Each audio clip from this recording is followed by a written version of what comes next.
peux venir nous parler en quelques 2 minutes pour voir le sens du résumé. Je vous salue au nom de Jésus. La fois dernière, nous avons vu Jésus-Christ est éternel. Et dans Michée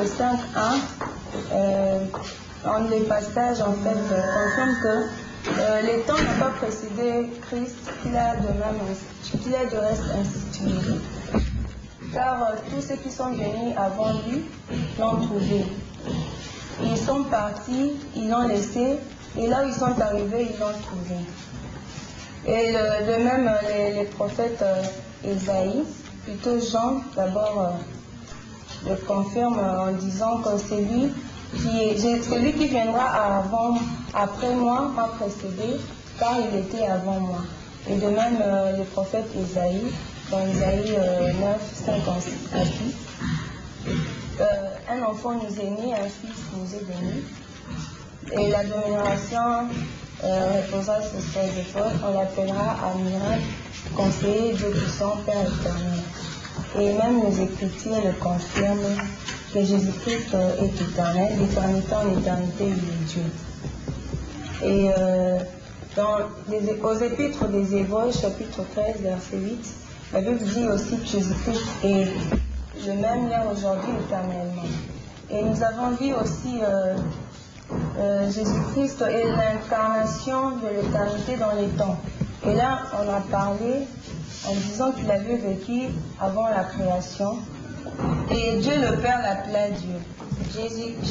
Jésus s'appelle Jésus. Deuxièmement, nous avons dit que Jésus signifiait éternellement présent. Et par là,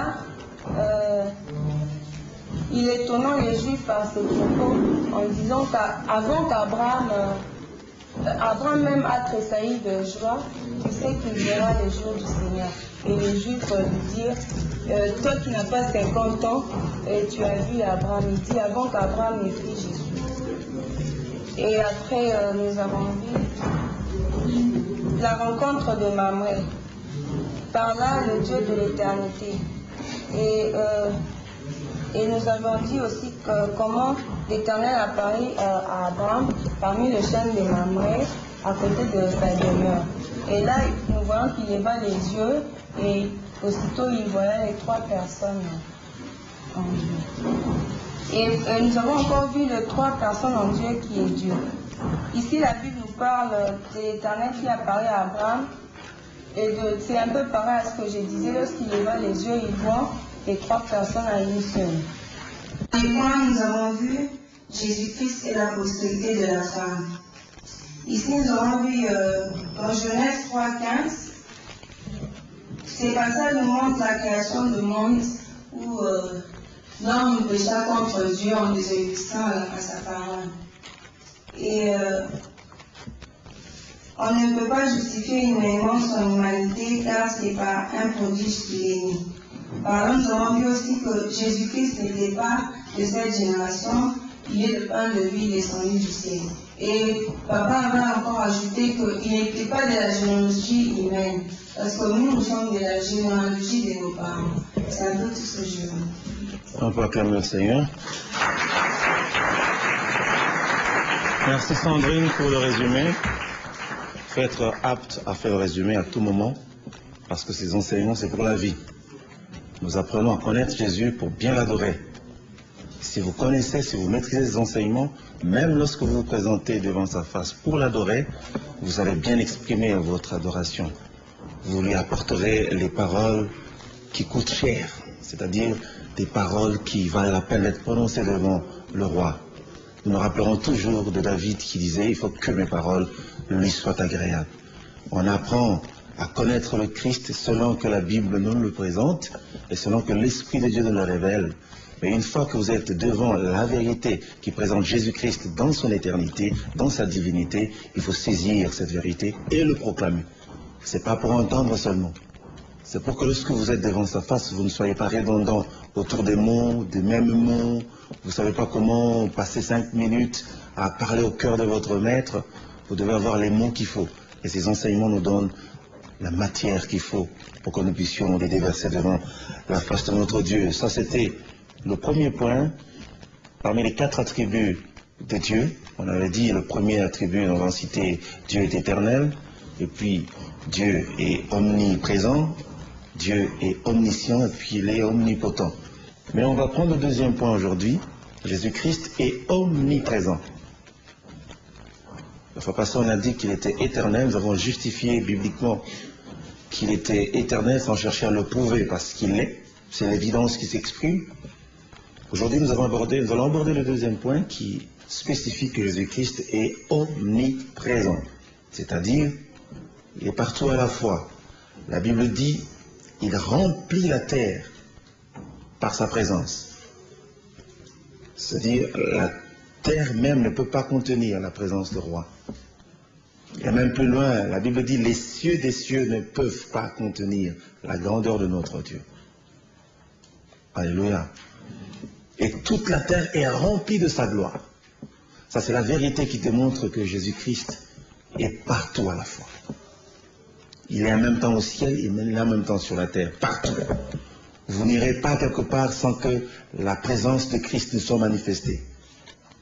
Il est présent partout à la fois. Amen. Nous allons lire à la page 56. Il est partout à la fois. Après sa résurrection et après que le Saint-Esprit ait été déployé sur les hommes, le Seigneur Jésus est, désormais, en toute personne qui a l'Esprit de Dieu et partout où les hommes sont réunis en son nom. En effet, le Saint-Esprit a fait des corps des croyants sa demeure. Or, l'Esprit de Dieu est aussi l'Esprit de Jésus-Christ. Donc, le Seigneur Jésus habite en nous par son Esprit. Et là, quand il est venu sur la terre, il était tout seul. Dieu a incarné une femme et Dieu est né. Alléluia. Mais quand il rentrait, il est rentré encore tout seul, n'est-ce pas? Mais avec son corps physique. Mais après, quand le Saint-Esprit a été déployé sur la terre et que l'Église a été instituée, désormais toute personne qui croit au Seigneur, qui reçoit la parole, reçoit Jésus dans sa vie. Alléluia. Tous les chrétiens du monde ont reçu Jésus dans leur vie. Le Seigneur est avec eux.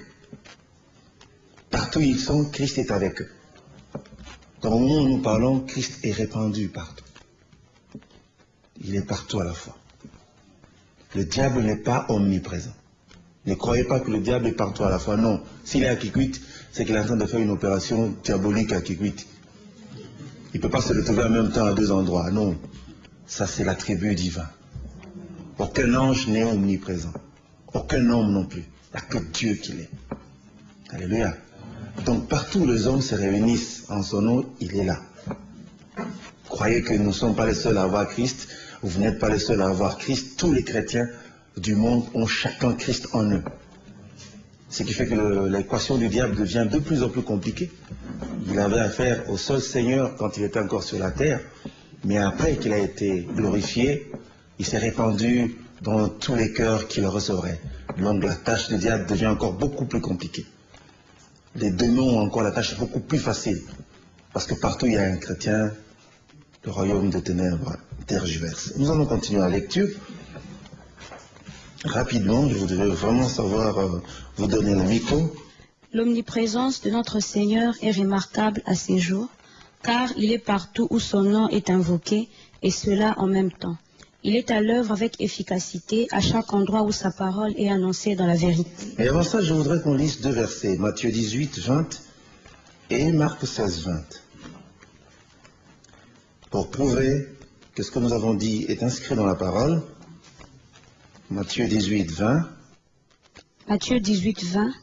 Car là où 2 ou 3 sont assemblés en mon nom, je suis présent. Je suis présent au milieu d'eux. Tous les rassemblements chrétiens, où des hommes et des femmes se réunissent dans la vérité, la présence de Christ est signalée au milieu d'eux. C'est ce qui fait que partout où il y a culte, Christ est. Alléluia. Le je suis s'exprime partout. Le Dieu éternellement présent. Et partout à la fois. Même les cieux sont remplis de sa gloire. Il est là. Et il est ici. Et il est là-bas. Alléluia. Le Seigneur est bon. On va lire le deuxième verset. Marc 16, 20. Quant à eux, ils s'en allèrent proclamer la parole en tout lieu.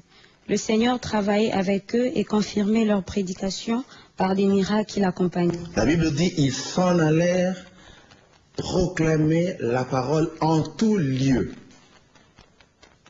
Et la Bible ajoute, le Seigneur travaillait avec eux et confirmait leur prédication par des miracles qui l'accompagnaient. Dans tous les lieux où ils allaient, le Seigneur était avec eux. C'est-à-dire, le Seigneur était dans tous les lieux. Amen. Dans tous les lieux où ils allaient, le Seigneur était avec eux. Il est avec ce groupe, il est avec ce groupe, il est avec cet autre groupe. Dans tous les lieux, le Seigneur était partout. Donc, il était aussi partout. Partout à la fois. Vous l'invoquez ici, il vous répond. On l'invoque là-bas, il répond en même temps. 15 000 personnes l'invoquent. En même temps, il répond à 15 000 personnes à la fois. Il faut être Dieu pour être comme ça. Alléluia. Donc, nous apportons les preuves que notre roi est digne d'adoration parce qu'il est Dieu. Nous parlons de l'omniprésence de notre Seigneur. L'omniprésence de notre Seigneur est remarquable à ces jours, car il est partout où son nom est invoqué, et cela en même temps. Il est à l'œuvre avec efficacité à chaque endroit où sa parole est annoncée dans la vérité. Il a promis d'être avec nous tous les jours jusqu'à la fin du monde. Une vérité que nous vivons pleinement de nos jours, car la gloire de son nom se répand dans le monde entier. Il était seul quand il a été introduit parmi les hommes, mais après avoir été glorifié, il s'est répandu dans les cœurs de toutes les personnes qui croient en lui. C'est le miracle de l'unité. Le miracle de l'unité dans la diversité. Alléluia. Nous sommes tous semblables en Christ. C'est pourquoi nous devons nous aimer tendrement. Il ne faut pas regarder l'autre comme ennemi, non, parce qu'il porte la même marque de la gloire que toi. Quand vous le regardez, vous devez voir la gloire de Christ. Alors il faut toujours regarder les hommes positivement. Même si ces aspects négatifs apparaissent, regarde-le bien. Il y a quelque chose de très positif qui porte la marque de Christ, qui a la forme de Jésus-Christ. Donc nous devons répandre cet amour simplement parce qu'au-delà de ce que nos yeux voient, et notre esprit perçoit la gloire de Christ. Donc regarde ton frère avec amour, tu verras la gloire de Dieu. Si tu le regardes avec dédain, tu verras la méchanceté, tu verras ses faiblesses, tu verras ses imperfections et tu ne vas pas l'aimer. Alléluia. Il faut bien regarder les hommes, regarde-les avec votre cœur. Il faut laisser les yeux de votre cœur regarder les hommes. Vous le verrez autrement, vous le verrez comme Dieu les voit. Vous les accepterez avec leur insuffisance parce qu'ils ont la marque indélébile, la marque de l'éternité. C'est Christ présent en nous. Alléluia. Et là on termine par dire, lorsqu'il voulait les quitter, il voulait en même temps rester avec eux. Alléluia. C'était très fort, c'est pourquoi il leur a dit encore un peu de temps et vous me verrez, puis après encore un peu de temps et vous ne me verrez pas. Des questions qui commençaient encore parce que partout il passait, il laissait des questions. Jusqu'aujourd'hui, il y a des questions qui sont restées comme la question qui est restée dans la bouche de Pilate. Qu'est-ce que la vérité? Alléluia. Et qu'est-ce qu'il va faire? Il va se tuer, mais il va disparaître comment? Il voulait partir. Il faut que je parte. Et entre-temps, il dit, il faut que je reste. Vous savez ce qu'il a fait? Il a fait les deux. Il est parti et il est resté. Mais il n'y a que Christ qui peut faire ça parce qu'il est Dieu. Partir et rester en même temps. Alléluia. Il est parti et il est resté. C'est-à-dire dans le cœur, on le voyait partir. Et puis après, il les avait en eux. C'est merveilleux. Alléluia.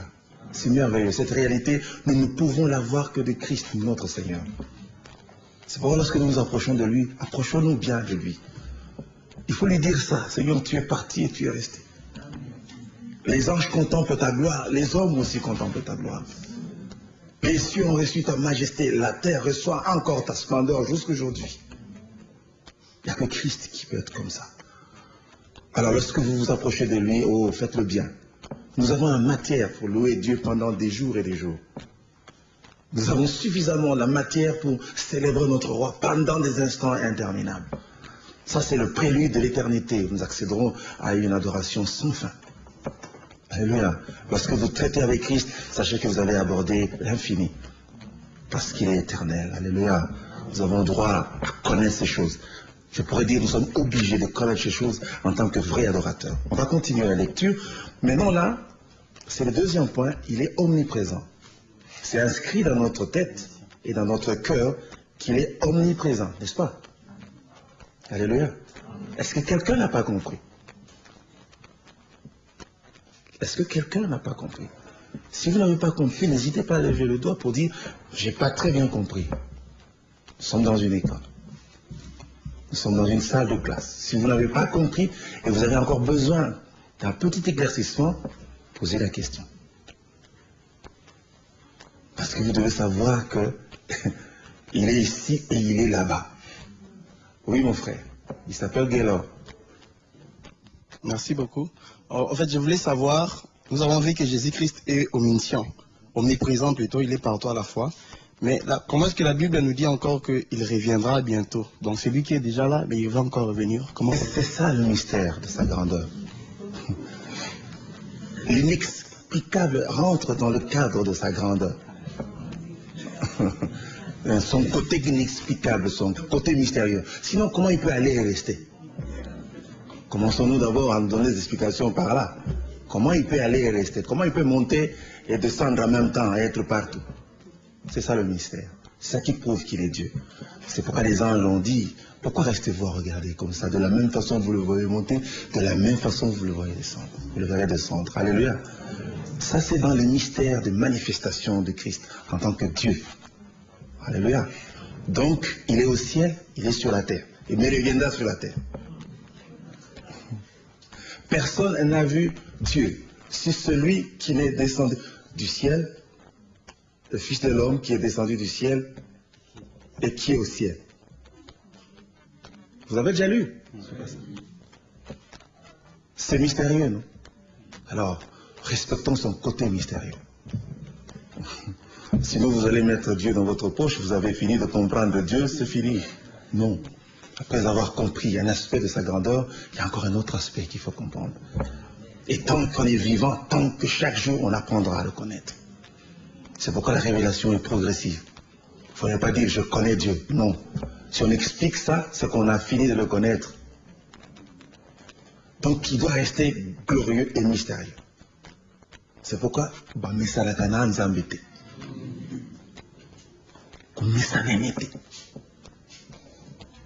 Il est amour, mais il est aussi un feu dévorant.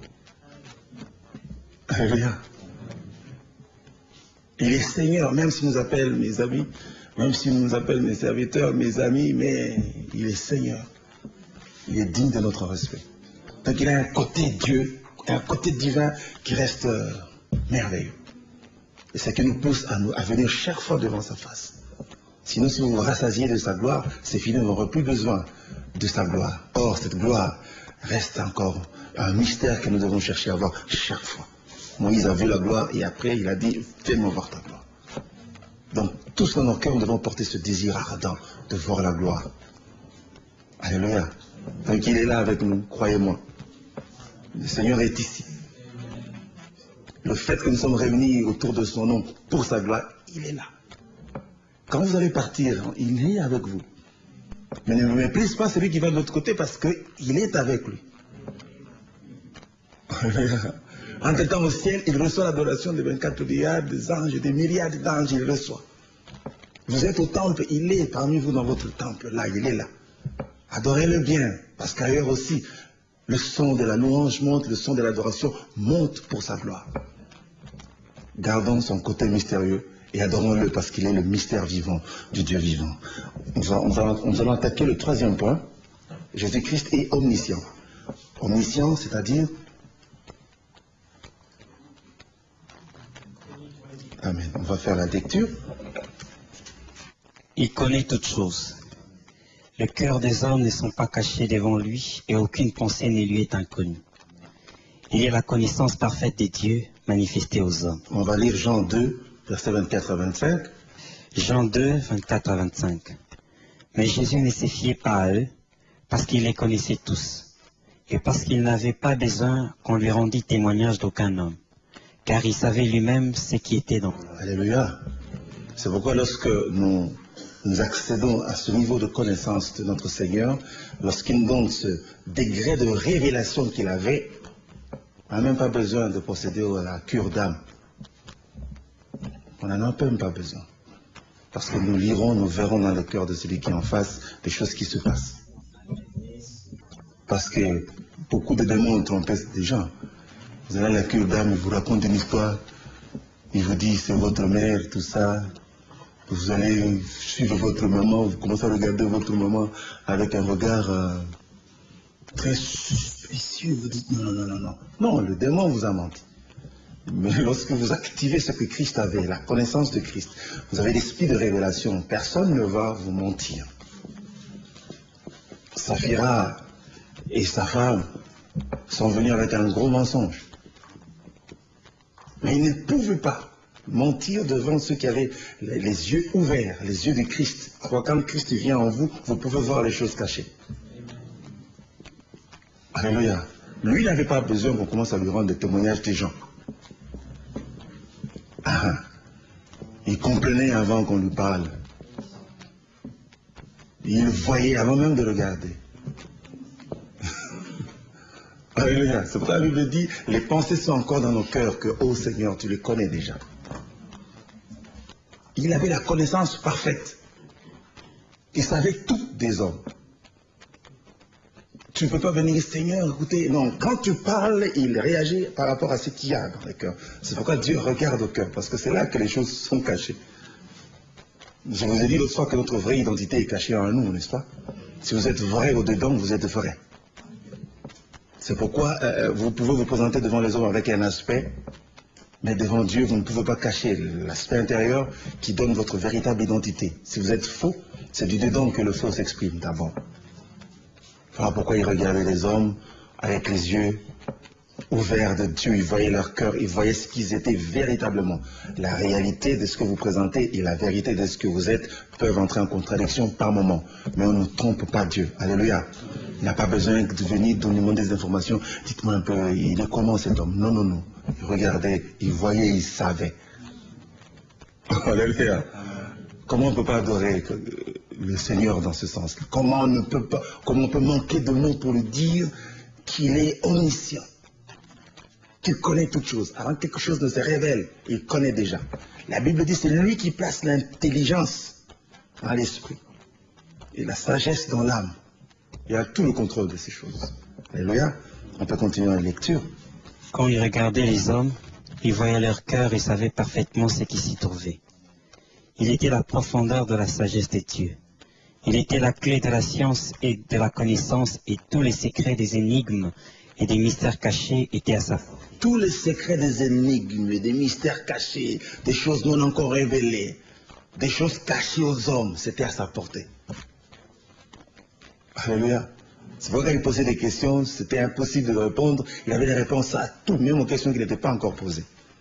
On peut continuer la lecture. C'est à lui que les hommes doivent toute leur capacité à chercher, à comprendre, à découvrir et à inventer. Alors, si vous sentez que vous avez certaines capacités, rendez grâce à Dieu. Rendez gloire à Dieu. Si vous êtes intelligent, dites Seigneur merci. Parce que personne n'est intelligent par lui-même. Personne n'est sage par lui-même. Tout nous vient de Dieu. La capacité de comprendre vient de Dieu. De connaître vient de Dieu. La capacité de découvrir, la capacité d'apprendre et de savoir, ça vient de celui qui active en nous le savoir. Alléluia. Il n'y a pas que le vouloir et le faire, mais il y a aussi le savoir. Ça vient de lui. Donc si vous avez un enfant qui ne comprend pas bien les choses, amenez-le devant la face du Seigneur. Posez sur lui sa main. Invoquez l'omniscient. Il lui donnera la sagesse et l'intelligence. Alléluia. C'est-à-dire élever sur lui la bannière de Christ qui s'oriente vers son omniscience. Proclamez que mon fils, tu es intelligent au nom de Jésus. Proclame, ma fille, tu es intelligent, tu as la sagesse, tu as la maîtrise des cours. Faites-le à vos enfants qui ne comprennent pas le maths physique, qui sont bourriques. Il n'y a pas d'enfants bourriques tant que Jésus est vivant. Arrêtez de taper les enfants avec un gros bâton. L'enfant n'a pas compris. Vous prenez un bâton, vous tapez l'enfant. Non. Vous le frustrez. Vous le complexez. vous réduisez en même temps ses capacités.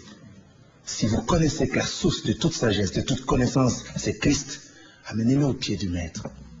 En tant qu'adorateur, en tant que louangeur, posez la main et invoquez la gloire de celui qui est la source de toute sagesse, la source de toute connaissance, de celui qui est l'incarnation de la profondeur de la sagesse de Dieu. Ne sont intelligents que par Dieu. Donc les hommes intelligents, c'est Dieu qui leur a donné la grâce d'être intelligents. Les savants, il y a des hommes qui naissent génies. Non, il est né avec, c'est Dieu qui lui a fait grâce. C'est une grâce d'être intelligent. Donc, aucun homme ne peut être bête.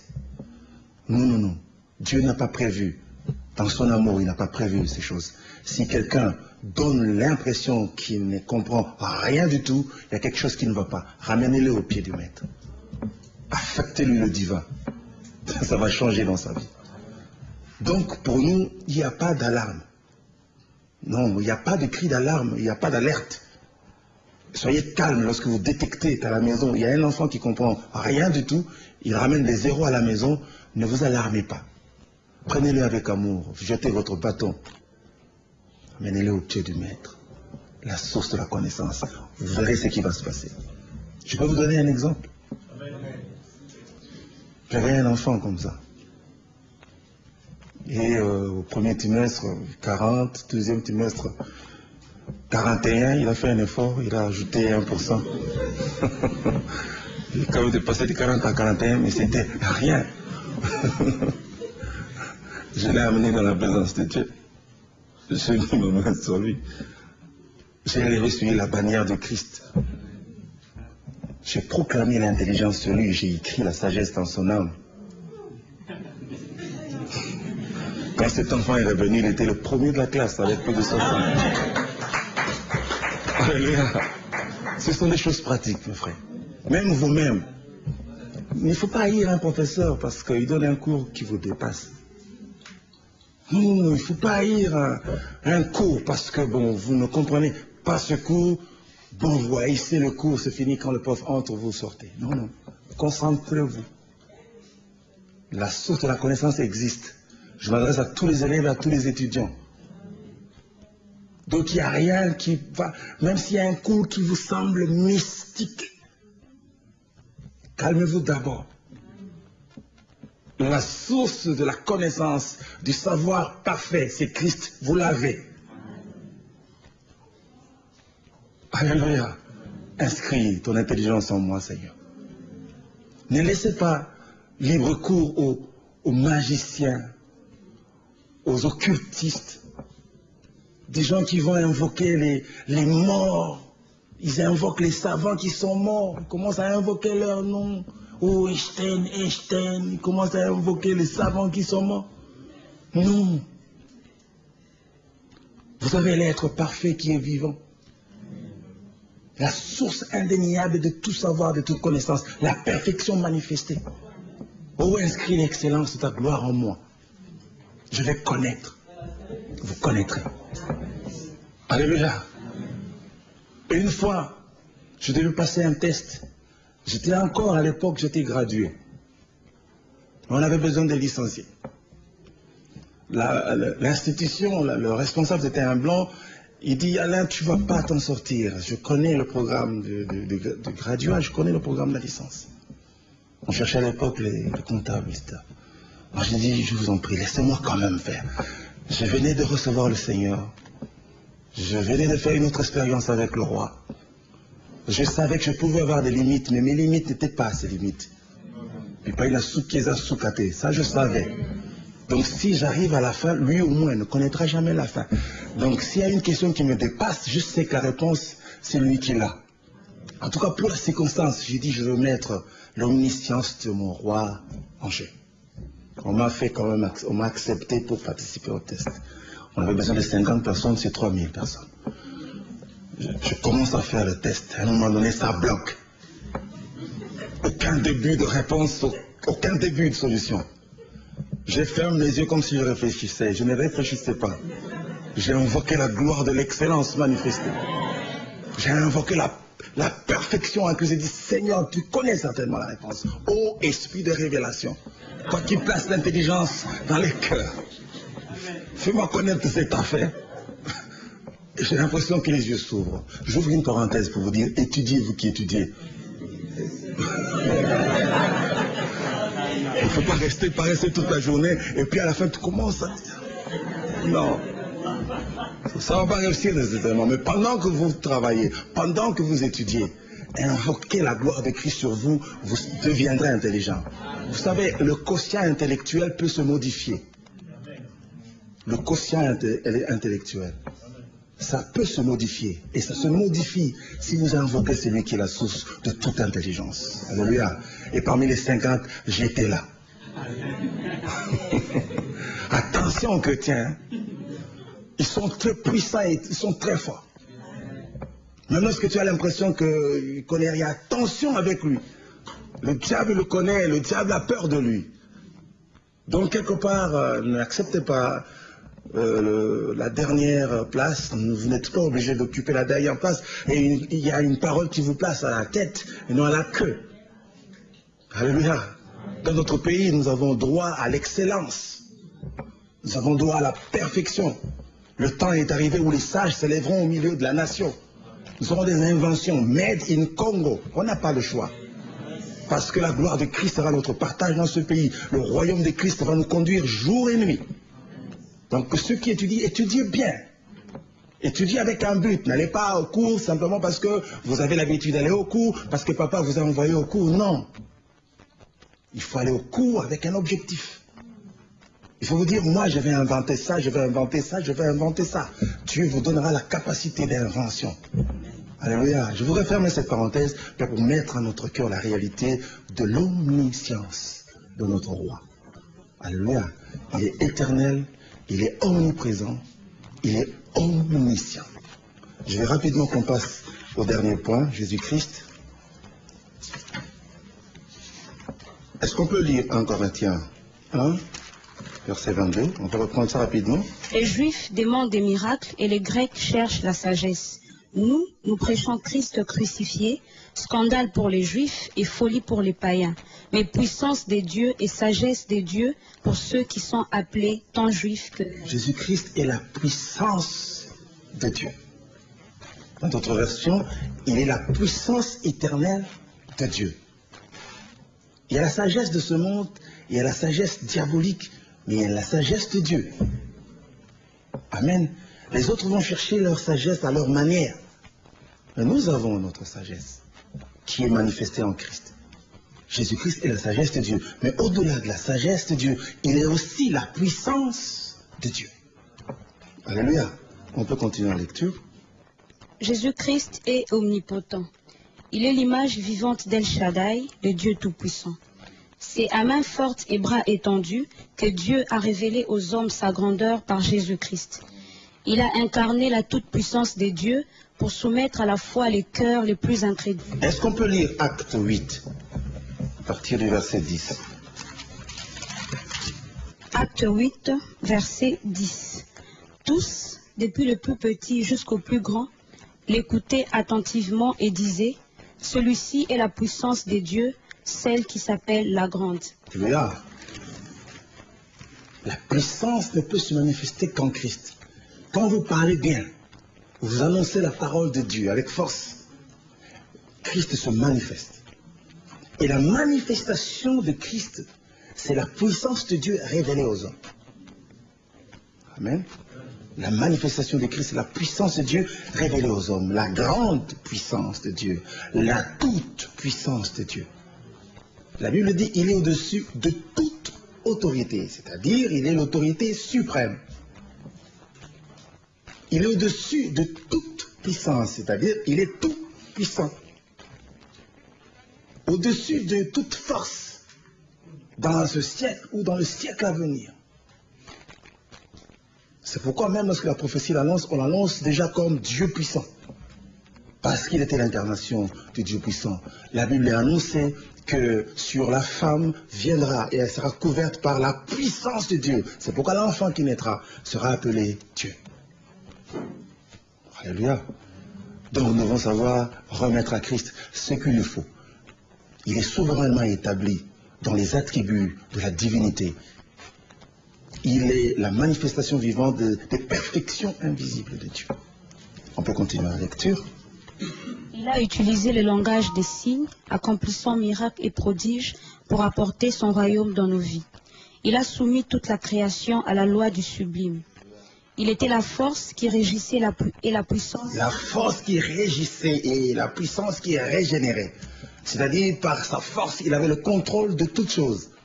Et par sa puissance, il régénérait toutes choses, il donnait vie à toutes choses. Alléluia. Un mot de lui suffit. Un geste de lui suffit. Un regard suffit. Alléluia. Il y a des gens qui ont connu Christ autrement. Ils viennent et disent, Seigneur, ne te déplace même pas. Parle seulement. Dis seulement un mot. C'est pourquoi dans votre problème, ne vous agitez pas trop. Seigneur, parle seulement. Dis-moi seulement un mot. Et quand il aura dit un mot, ça suffit. Prenez ce qu'il a dit. Vous verrez ce qu'il a dit s'accomplir. On peut continuer la lecture. Aucune maladie n'est restée incurable devant la puissance de sa droite triomphante.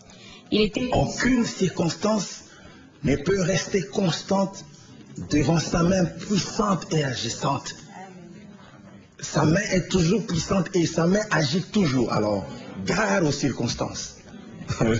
Donc, aucune circonstance ne vous perturbe. Le Tout-Puissant est avec vous.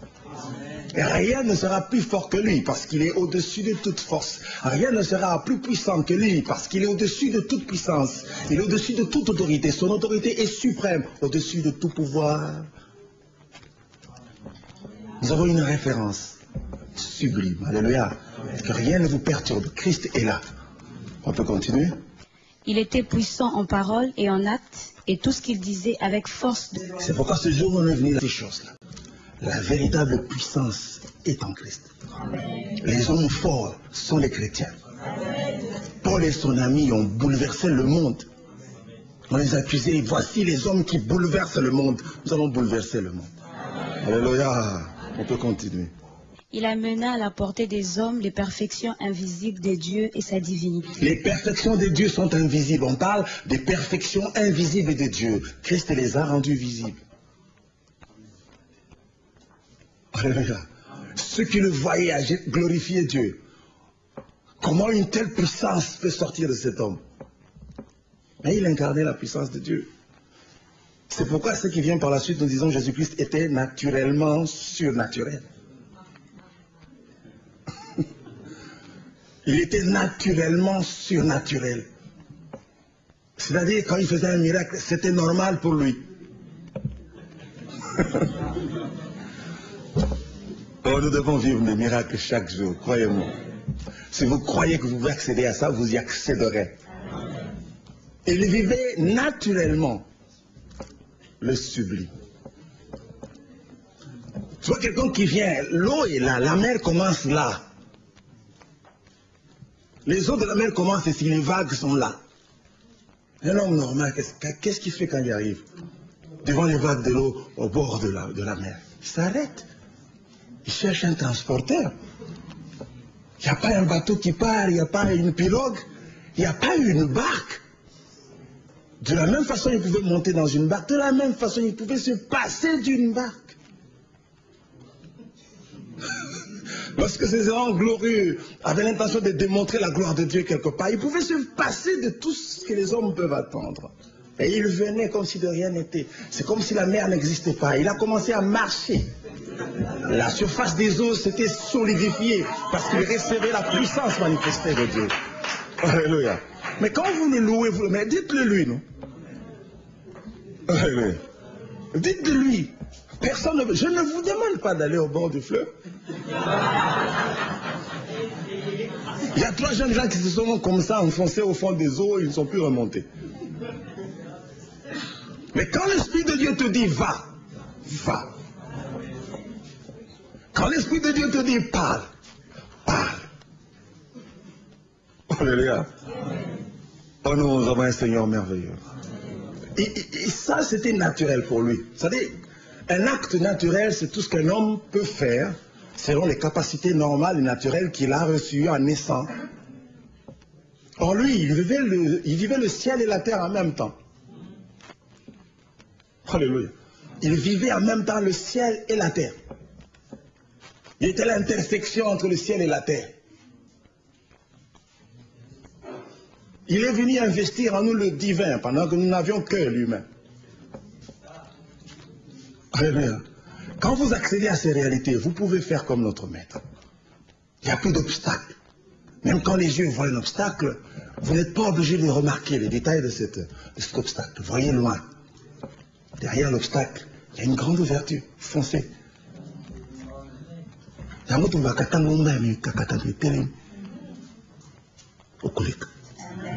Il faut le croire. Ce qu'il a été, c'est ce qui veut que nous soyons, n'est-ce pas? C'est en lui qui nous a établis. Aujourd'hui, nous pouvons bouleverser le monde à cause de Christ, de sa puissance manifestée en nous. On ne peut pas étudier la puissance de Christ et rester imperturbable. Non, quelque chose doit changer. Naturellement, surnaturel. La limite naturelle ne le concerne plus. Alléluia. Un jour, il avait faim, il a utilisé la puissance de la parole, il avait faim, il avait envie de manger. Il arrive sur cette table, il n'y avait rien. Akamusango. C'est pas qu'il a coupé. Non, il n'a pas coupé l'arbre. Il a parlé à l'arbre. Tu ne porteras plus jamais de fruits. Il faut toujours bénir. Il ne faut jamais mentir. Si vous êtes habité par la puissance de Christ, vous ne maudissez jamais. Vous allez tuer des hommes. Croyez-moi. Non, non, arrêtez de faire ça.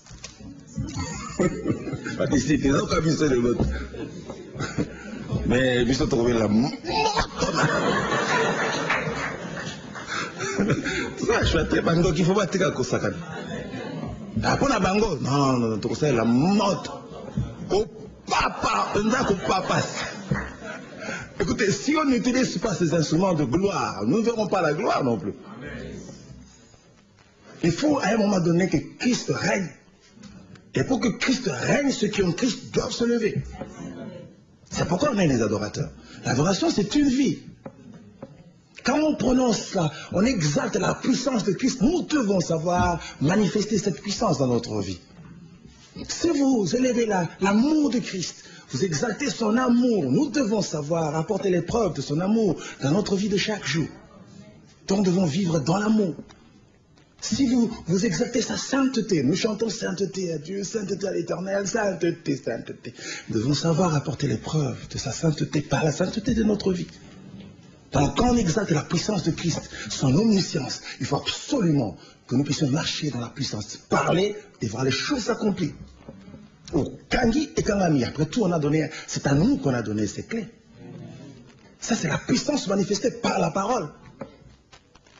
Kanga eko kangama, fungole eko fungama, pamela eko pamela, tumba eko zik, bengana eko kima, papa eko kata. C'est vrai, vous savez, la vie des adorateurs, c'est la meilleure vue qu'on peut expérimenter sur la terre. La vie d'un adorateur vous fait accéder aux merveilles du royaume de Dieu.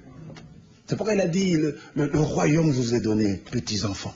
Lui, il appelait les grandes personnes petits enfants.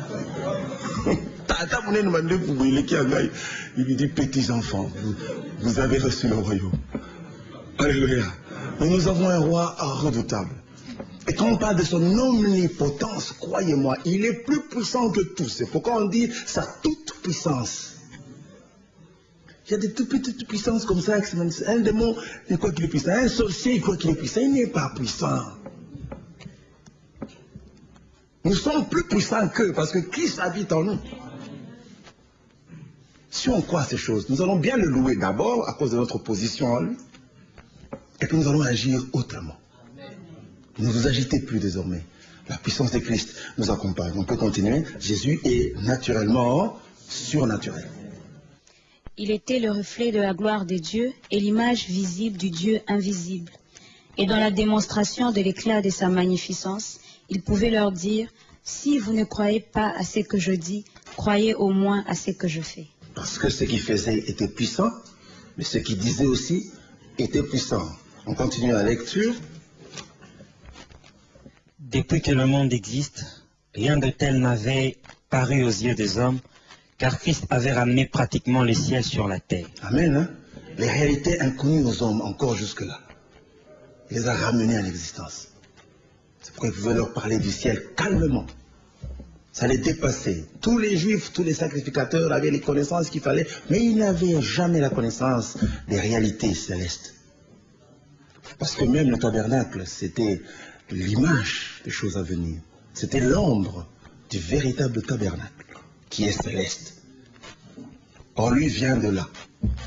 Donc, il pouvait parler avec perfection des choses qui les dépassaient tous. Et plus loin, vers la fin du premier chapitre, on l'entend dire à Nathanaël, « Vous verrez désormais les ciels ouverts et les anges de Dieu monter et descendre sur les fils de l'homme. » Il gardait une attitude naturelle devant les réalisations sur la terre. Et quand il faisait des grands miracles et que les hommes s'étonnaient, il dit, pourquoi vous vous étonnez? Et lorsque vous verrez le fils de l'homme monter là où il était, vous savez, pas miracle, ça n'est pas il comme que vous vous gagnez. Vous tombez au monde dans Amatate. Il vivait normalement le sublime. Il utilisait le langage des hommes pour démontrer la grandeur de la divinité. Il se servait des éléments terrestres pour illustrer les réalités célestes. Il avait, le plus simplement possible, transposé les ciels sur la terre. Il communiquait par la langue des hommes le langage de Dieu. Il vivait humainement les glories. Communiquer par la langue des hommes, le langage de Dieu. Le langage de Dieu était imperceptible. Il a dû utiliser la langue des hommes pour expliquer les réalités cachées de la divinité. Il était partout à la fois, tout en étant à un seul endroit à chaque fois. Partout à la fois, tout en étant à un seul endroit à la fois. Allez-y comprendre quelque chose. Il connaissait ce qui n'était pas révélé et voyait ce qui était caché. Il était la gloire visible du Dieu invisible. Il ne pouvait subir l'influence. Jamais il ne pouvait subir l'influence du temps. Jamais. C'est lui qui a institué le temps. Il entre dans le temps tremble. Il ne peut pas subir l'influence du temps parce qu'il était l'incarnation de l'éternité dans le temps. Alléluia. C'est par là que nous allons terminer les 3 points qui justifient les 4 attributs de la divinité qui se manifestent en Christ. Nous allons donner juste le sujet que nous allons développer depuis la séance prochaine. Jésus-Christ est la manifestation de Jéhovah aux hommes. Amen. Jéhovah, l'Éternel, c'était le nom de Dieu. Il a dit, je suis l'Éternel. C'est le nom qu'il a donné, qui révélait sa grandeur. L'Éternel Yahweh. Lorsque vous prenez la Bible, c'est éternel qu'on découvre. Yahweh, quand on voit Yahweh, Nzambe, l'éternel Dieu. C'était son nom. Et les Juifs n'arrivaient même pas à prononcer ce nom. Et pour ne pas prononcer son nom, ils ont résumé son nom en 4 lettres, le tétragramme. C'était quelle lettre et quelle lettre? Y, H, W, H encore. Ils ne pouvaient pas prononcer le nom de Yahweh. Ils l'ont signifié par ces 4 lettres. Lorsque les scribes qui transcrivaient les Écritures étaient en train de transcrire les Écritures, s'il arrive à l'endroit où c'est écrit l'Éternel, c'est écrit Yahweh, ils arrêtaient d'écrire. Ils allaient se laver les mains. D'autres versions disent qu'ils allaient carrément se laver. Et puis, ils reviennent. Ils inscrivent maintenant, pas tout le nom Yahweh, non, H, Y, H, W, H. Et puis ils continuent. S'il y avait 100 fois le nom de Yahweh et l'Éternel sur la page, 100 fois il allait se laver les mains. Alléluia. C'est comme ça que Dieu s'est présenté aux hommes. Je suis l'Éternel. Et désormais, tous les autres noms ont pris source sur l'Éternel. Alléluia. Tous les autres noms de Dieu ont pris source sur le nom général de Dieu, l'Éternel. Chaque fois que ceux qui nous ont précédés dans la foi avaient une révélation de Dieu d'une certaine façon, de façon particulière, ils nommaient Dieu en fonction de la circonstance en disant l'Éternel. Amen. L'Éternel, ma bannière. L'Éternel, ma force. L'Éternel, c'est comme ça que Dieu se manifestait à eux. Et tout ce qui pouvait leur arriver ne devait l'être qu'au nom de Dieu. Même les bénédictions. Ils n'étaient bénis qu'au nom de l'Éternel. Alléluia. Lorsque vous lisez bien, vous verrez, nous vous bénissons au nom de l'Éternel. Psaume 129, verset 8. Nous vous bénissons au nom de l'Éternel. Les bénédictions étaient accordées au peuple au nom de l'Éternel. Lorsque David s'est présenté devant le Philistin, il est venu au nom de l'Éternel. Je suis dans le livre de 1 Samuel 17, verset 45, il dit exactement ceci. Tu marches contre moi avec l'épée, la lance et le javelot, et moi je marche contre toi au nom de l'Éternel. Alléluia. C'était le nom, avec grand N. On ne blague pas avec le nom. C'est pourquoi on exaltait même le nom. C'est pourquoi à cause de son nom, il pouvait intervenir. Pas parce que vous êtes juste, d'ailleurs vous n'êtes même pas juste, mais je viens à cause de mon nom. Ils avaient du respect pour le nom de l'Éternel. Aujourd'hui, l'Éternel Yahweh se présente aux hommes par Jésus-Christ. Alléluia. Aujourd'hui, l'Éternel Yahweh se présente aux hommes par Jésus-Christ. C'est pourquoi lorsque vous lisez Jean 5, verset 43, Jésus dit, je suis venu au nom de mon Père.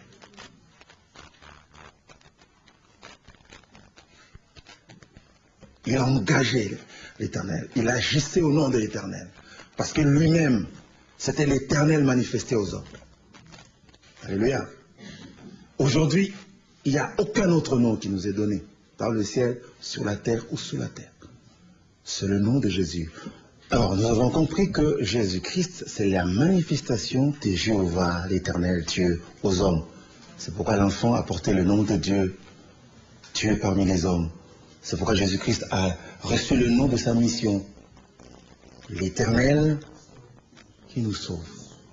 Alléluia.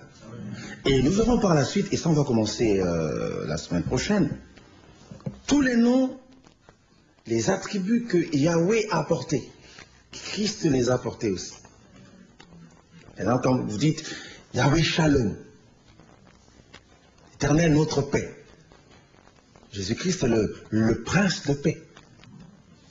Amen. On peut même aller plus loin. C'est le roi Salem, le roi de paix. Souvenez-vous de Melchisedec. Alléluia. Prenez notre nom. Yahweh Tideknu. Le Barak Chicken. Pour aller plus facilement. Yahweh Chicken. Chicken veut dire éternel notre justice. Ça c'est pour bien prononcer, hein. Pour faciliter la prononciation. Sinon vous allez dire Tideknu. Tu vois, c'est alors dire simplement Chicken, c'est facile. Alors l'éternel notre justice, Jésus a porté ce nom. La Bible dit Jésus-Christ est la justice de Dieu. Vous pouvez aller comme ça d'un nom à un autre nom, vous allez le trouver Jésus quelque part. Même Jéhovah Shammah. Vous savez ce que ça veut dire? Éternel est ici. Jésus est ici ou non? Chaque chrétien peut dire le Seigneur est ici avec moi. Donc c'est la manifestation de Jéhovah Shalom, son omniprésence. Nous aurons le temps de continuer ces choses par la suite. Je voudrais que nous puissions dire merci au Seigneur en nous levant pour la grâce qu'il nous a donnée ce soir de suivre encore ces enseignements, d'ajouter un plus à notre connaissance dans la recherche de sa grandeur.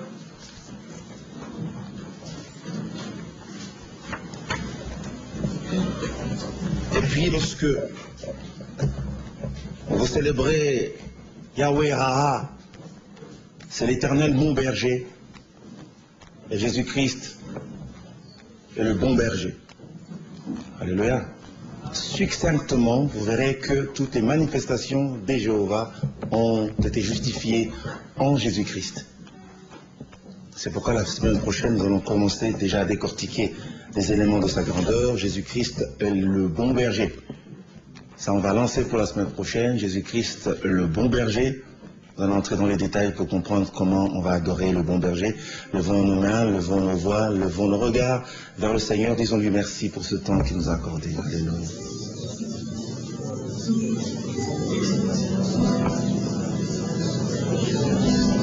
Merci Seigneur. Ton amour est immense, ton amour est grand. Ta grandeur est sans sondable. On a compris ton omniscience. Nous avons compris ton omnipotence. Nous savons que tu es la toute-puissance de Dieu manifestée aux hommes. Nous avons compris que tu es l'expression vivante et puissante de la gloire de Dieu. Quand la gloire se manifeste, c'est toi qui es à l'œuvre. Merci ô Dieu, nous avons compris ton omnipotence. Tu es le Seigneur tout-puissant qui vit et règne pour l'éternité, au-dessus de toute autorité, car c'est toi l'autorité suprême, l'autorité sublime. Oh, merci Jésus. Nous avons appris à te connaître au travers ces attributs de la divinité qui t'appartiennent au propre. Parce que tu es la manifestation vivante des Jéhovah aux hommes. Tu portes le nom de l'Éternel. Ton nom, c'est celui qui vient sauver. C'est Jéhovah, l'Éternel Dieu qui vient sauver l'humanité. Merci Seigneur de nous révéler ces vérités qui nous permettent de t'adorer, de te célébrer comme il faut. Merci ô Dieu, parce que tout ce qui est au Père est à toi. Aujourd'hui, tu manifestes la gloire de Dieu aux hommes de cette génération. Nous n'avons que le plaisir de t'élever, Seigneur, du fond de notre cœur, de magnifier ta grandeur, de te célébrer, de parler de tout notre cœur, avec beaucoup de respect, avec une inclination particulière à ta grandeur. Merci, Seigneur. Tu es partout à la fois. Tu voulais partir en même temps que tu voulais rester, Seigneur. Tu as fait les deux. Tu es parti et tu es resté. Qui d'autre que toi, ô Dieu, peut manifester cette puissance, ô roi, toi qui étais puissant en parole et puissant en acte? Aucun parmi ceux de sa génération ne pouvait saisir la portée réelle des perfections invisibles de Dieu, rendues visibles par toi, Seigneur. Tu parlais comme Dieu, tu agissais à la manière de sa grandeur au roi, et tu as su mettre la différence entre l'humain et le divin. Tu étais naturellement surnaturel, Seigneur, notre roi. Tout ce que tu as fait, tu l'as fait pour ta gloire, ô Dieu. Tu as vécu normalement le sublime, ô roi. Qui d'autre en dehors de toi peut faire ce que tu as fait, peut être ce que tu as été? Et voici que dans ton amour infini, tu as fait que nous soyons ce que tu es. Tu as fait que nous puissions parler comme toi. Tu as fait que ta puissance puisse habiter en nous, ô roi. Et désormais, nous pouvons aussi ouvrir les cieux et marquer de façon particulière cette génération et bouleverser ce monde. Nous t'aimons, Seigneur, qui règne pour toujours. Ô Seigneur de gloire, nous t'aimons, Jésus.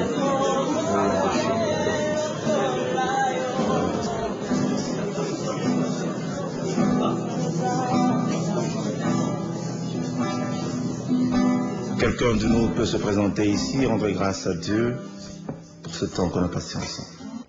Père éternel, nous te disons merci pour ce moment merveilleux que nous venons de passer dans ta présence. Grand roi, nous te disons merci parce qu'une fois de plus, nous avons été au pied de celui qui incarne la sagesse profonde de Dieu. Merci parce que, Seigneur, tu as activé la sagesse que tu as implantée dans nos cœurs et l'intelligence que tu as répandue dans nos esprits. Seigneur, nous t'en savons gré. Et nous te disons merci, Seigneur. Que tout soit, Seigneur, de gloire pour ta seule gloire. Nous te recommandons la séance prochaine. Dans ton nom puissant, Jésus-Christ de Nazareth, nous avons prié. Amen. Acclamez le roi.